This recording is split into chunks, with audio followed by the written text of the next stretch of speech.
अस्सलाम वालेकुम। मैं अब्दुल कलाम आपके लिए इस पाइथन कोर्स में हाजिर हूँ।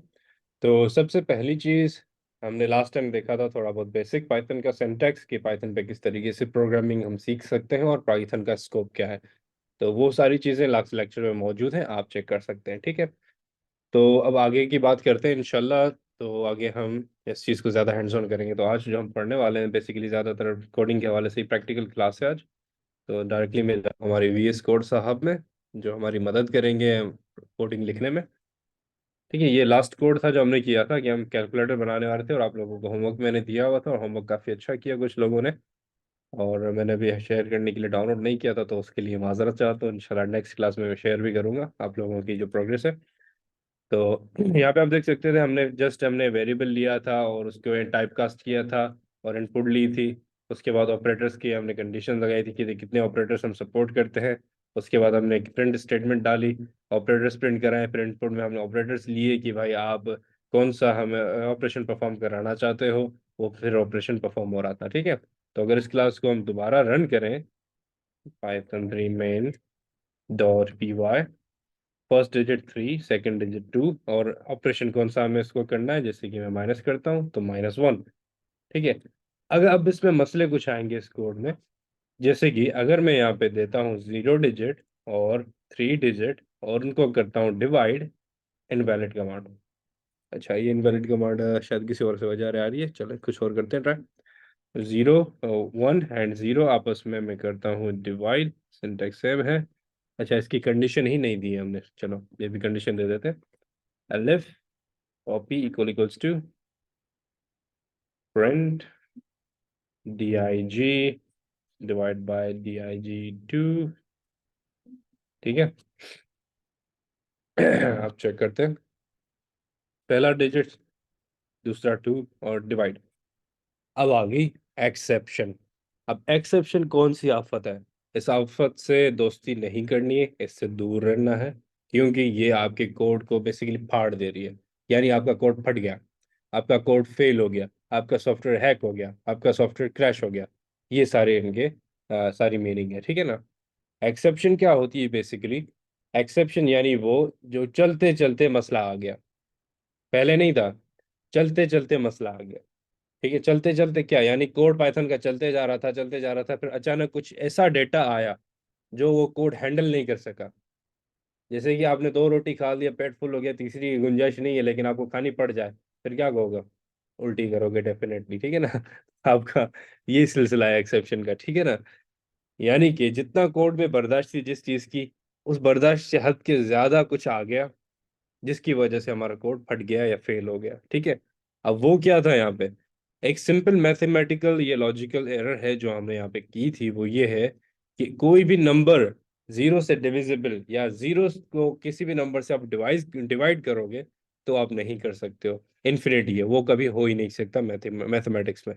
तो मैंने वही किया और उस वजह से हमारा एक प्रोग्राम फेल हो गया। अब ये होती है बेसिकली एक क्वालिटी डेवलपर की निशानी। अब क्वालिटी डेवलपर क्या करेगा?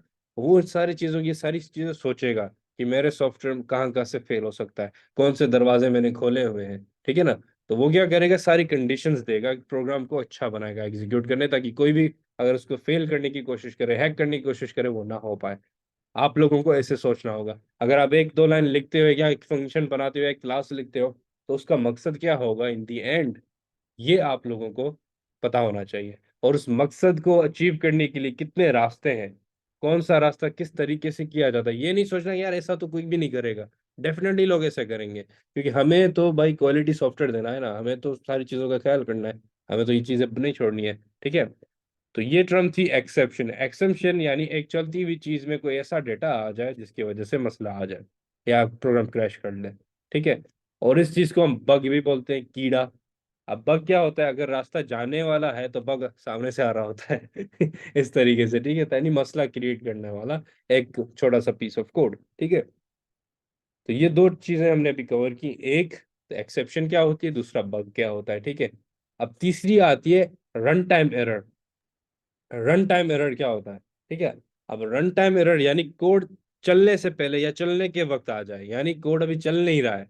एक्सेप्शन यानी कोड चलता हुआ जा रहा है, मतलब प्रोग्राम एग्जीक्यूट हो गया, आप सॉफ्टवेयर चला रहे हो आराम से, चलाते हुए कोई मसला आ जाए तो वो एक्सेप्शन है, लेकिन चलने से पहले ही मसला आ जाए वो एरर है।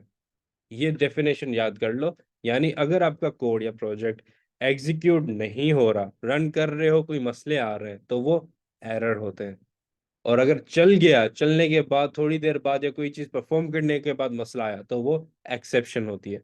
ठीक है, ये दो चीजें आपको याद करनी है। दोनों बग्स होते हैं, लेकिन एरर वाले को हम बग्स इतना कंसिडर नहीं करते, क्योंकि अगर वो फिक्स नहीं होगा तो हमारा सॉफ्टवेयर चलेगा ही नहीं, डेफिनेटली चलेगा नहीं, तो वो बग नहीं कहलाएगा, तो एरर कहलाती है। ठीक है, तो ये सारी बेसिकली एक बेसिक डेफिनेशन है एक्सेप्शन और एरर्स की। अब एरर्स के भी किस्म होते हैं। ठीक है, अब जैसे कि मैं यहाँ पे लिखता हूँ एलिफ, ठीक है, OP equals to X print D I G into D I G two. अब यहाँ पे देखें, ये एक एरर दे रहा है। एरर, एरर यानी अब ये कोड कंपाइल नहीं हो सकता, ये चल नहीं सकता, क्योंकि इसमें सिंटैक्स एरर है। ये एक किस्म है सिंटैक्स एरर, यानी लिखने के अंदाज में गड़बड़ी। ठीक है, अब जैसे कि मैं इसको रन करने की कोशिश करूंगा, क्या दे रहा है एक्सपेक्टेड, यहाँ पे कॉलन एक्सपेक्टेड था, लेकिन यहाँ पे नहीं दिया गया है लाइन नंबर 18 पे, जैसे कि यहाँ पे मैंने आपको बताया ये वाली एरर। अब क्या हो, ये एरर फिक्स होगी। एरर का किस्म क्या था, ये थी सिंटैक्स एरर, दूसरी होती है लॉजिकल एरर्स। ठीक है ना, तो सेंटेक्स और लॉजिकल में फर्क क्या है? सेंटेक्स यानी लिखावट में मसला, लॉजिकल यानी आप कोई, जैसे अभी हमने लॉजिकल मिस्टेक की थी, लॉजिकल एरर रहती है बेसिकली, वो भी एक्सेप्शन ही होती है। तो लॉजिकल एरर हमने अभी क्या की थी, हमने जीरो से डिवाइड कर लिया था। अब हमें चेक करना होगा कि जीरो अगर डिवाइड कर रहे हैं तो जीरो है या नहीं। ठीक है, तो वो करने के लिए यानी हम डिवाइड के अंदर जाएंगे, यहाँ पे लिखेंगे इफ अगर हमारा D I G equal equal है जीरो के, ठीक है, या और और यानी एक तो डिजिट वन भी जीरो हो सकता है, डिजिट टू भी हो सकता है, दोनों में से कोई भी जीरो, तो डिवाइड ना करे, ये हमें कंडीशन लिखनी है। D I G equal equals to zero और D I G two equal equals to zero. अगर दोनों में से कोई भी एरर है तो यहाँ पे करें प्रिंट इनवैलिड ऑपरेंड्स। ऑपरेंड्स यानी जिन पे ऑपरेशन परफॉर्म की जाए। उसके बाद एल्स, एल्स क्या कर ले, ऑपरेशन परफॉर्म कर ले। अब देखते हैं क्या होता है। तो यहाँ पे मैं देता हूँ 4 और दूसरा डिजिट में देता हूँ जीरो, और उनको करता हूँ डिवाइड। इनवैलिड ऑपरेंड्स, यानी कि अब जो डेवलपर है वो समझ गया कि ये एक बग आ सकता है, लेकिन उसने हैंडल कर लिया। अब हैकर के लिए ये दरवाजा बंद हो गया, या प्रोग्राम को जो टेस्ट करेगा टेस्टर, उसके लिए ये दरवाजा बंद हो गया। यानी एक सॉफ्टवेयर की क्वालिटी पॉइंट बढ़ गया, सॉफ्टवेयर की बर्दाश्त की हद बढ़ गई। और इसको हम बर्दाश्त किया क्यों कहते हैं, क्योंकि फॉल्ट टॉलरेंस होता है। जब भी कोई प्रोडक्ट बनती है तो वो एक टेस्टिंग फेज में जाती है, उसमें देखा जाता है कि जैसे बोलता है ना, बंदे में बर्दाश्त कितनी है, तो इसी सॉफ्टवेयर की भी बर्दाश्त की हद देखी जाती है कि इस सॉफ्टवेयर की बर्दाश्त की हद क्या है। ठीक है, तो वो हद देखने के लिए ये सारी चीजें मैनेज की जाती है, और इनके तरीके से पॉइंट्स को मैनेज किया जाता है। ठीक है, अब इसकी एक और हद हम अगर क्रॉस करें, मैं आपको बताऊं, जैसे पहला डिजिट में दे रहा हूँ 1 से लेके इतना बड़ा, दूसरा डिजिट इतना बड़ा, ऑपरेशन प्लस, हो गया काम या नहीं हुआ? देखें, मेरे ख्याल से हो गया काम। ठीक है, चले इससे भी बड़ा और देते हैं, और भी बड़ा डिजिट देते हैं, इससे भी बड़ा देते हैं,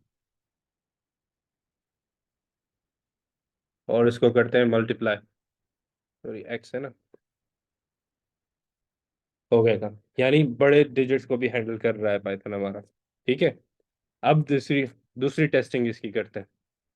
देता हूँ 3.3, मसला आ गया, यहीं पे फेल हो गया।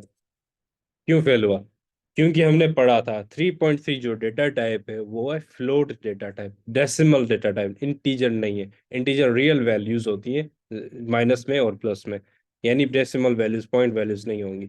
ठीक है, अब यानी एक और दरवाजा हमारे सॉफ्टवेयर का खुल गया, जिससे हमारा सॉफ्टवेयर क्रैश हो रहा है। अब इस चीज को हमें हैंडल करना होगा। अब यहाँ पे हम क्या दे रहे हैं, डायरेक्टली इंटीजर। तो दो तीन तरीके हैं इस चीज को फिक्स करने के लिए, लेकिन सबसे आलसी तरीका और बेस्ट तरीका जो मुझे पता है वो ये है, डायरेक्टली इसको कर लो फ्लोट। क्योंकि बेसिकली हम इंटीजर्स में हो सकता है कोई जो नंबर है प्लस करना चाह रहा हो, पॉइंट्स में भी प्लस करना चाह रहा हो, कोई डिवाइड पॉइंट्स में भी करना चाह रहा हो, तो डायरेक्टली हम पॉइंट्स में ही उसको कन्वर्ट कर रहे हैं। ठीक है, तो चलो अब देखते हैं। 3.3 चल गया, और 4.5, इसको करते हैं डिवाइड, आंसर इज देयर। ठीक है, तो ये सारी चीजें हमारे हैंडल हमने कर ली। अब ये जो फेज में कर रहा था, ये चीजें जो कर रहा था, ये बेसिकली टेस्टिंग होती है। ठीक है, और टेस्टिंग, ये जो टेस्टिंग कहलाती है, ये कहलाती है यूनिट टेस्टिंग। एक का टेस्टिंग, एक की आदत की टेस्टिंग, जो कि डेवलपर खुद करता है। ये वाली टेस्टिंग है, ये आप लोग करोगे। इसके अलावा जो एडवांस टेस्टिंग है वो टेस्टर करता है, वो आप नहीं करते। ठीक है, आपको क्या करना है, आपको बेसिकली जो आपके लिए काम, आपको आउटपुट इनपुट दी जा रही है, उसके एक्सपेक्टेड आउटपुट दिखानी है सही तरीके से।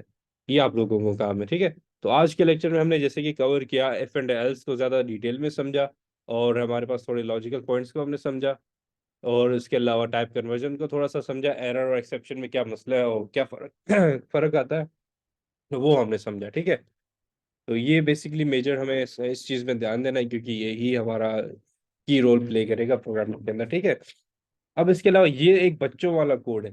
अब इस चीज को बड़े वाले कोड में कैसे कन्वर्ट करना है, बड़ों जैसे कि मैच्योर कोड जिसको लिखा जाए, वो किस तरीके से किया जाता है, तो वो है ऑब्जेक्ट ओरिएंटेड प्रोग्रामिंग।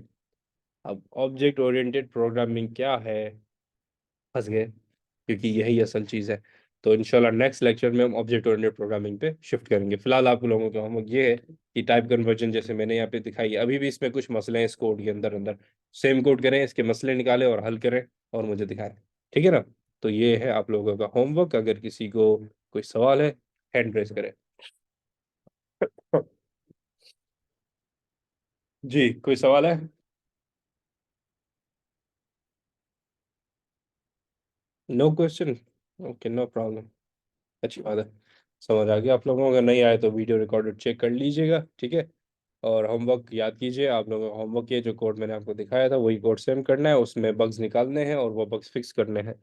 ऐसे क्या होगा, आपका दिमाग चलेगा, आप अच्छे तरीके से कोडिंग कर सकोगे, आपके कंडीशंस, लॉजिकल एरर्स जो वगैरह हैं, आप वो पकड़ भी सकोगे, उनको हल करना भी सीख जाओगे। ठीक है ना, और जितना कोशिश करो कोड को ज़्यादा छोटा किया जाए, उतना अच्छा है। ठीक है, तो इंशाल्लाह मिलते हैं नेक्स्ट लेक्चर में। नेक्स्ट लेक्चर में हम ऑब्जेक्ट ओरिएंटेड को कवर करेंगे। ठीक है, अल्लाह हाफिज़।